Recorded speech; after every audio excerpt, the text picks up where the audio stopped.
मोती या मोलाई लिहतन हो। किनका घरे बाबुआ जनम लिहले जीती या गथाई लिहतन मोती या मोलाई लिहतन हो। अपनी महलिया से बोलतिन अम्मा पूनम अम्मा हो। अपनी महलिया से बोलतिन अम्मा खुशबू अम्मा हो।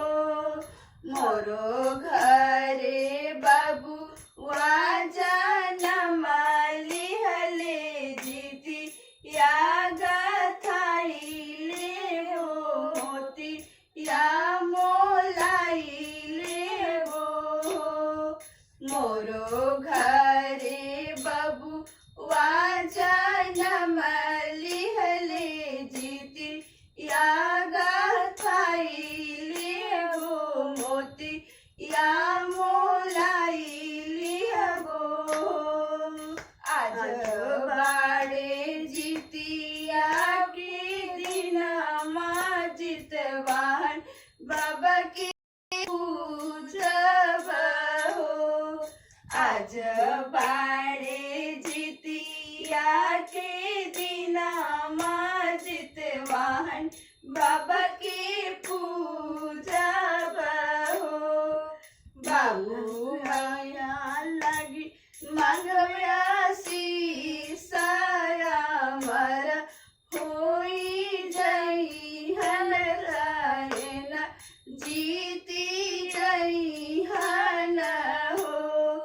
बाबू मैया लगी मंगव्यासी आशीर्वाद अमर होई जई है रायन जीती आई हन हो।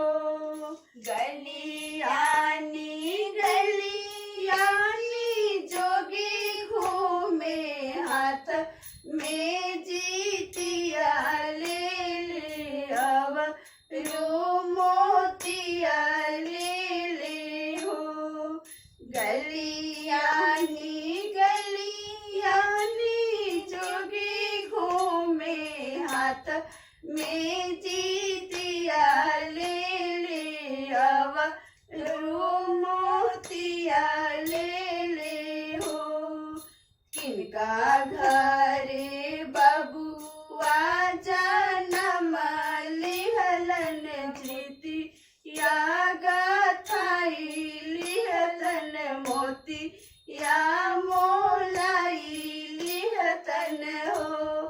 किनका घरे माइया जनम लिहले जीती या गथाई लिहतन मोती या मोलाई लिहतन हो। अपनी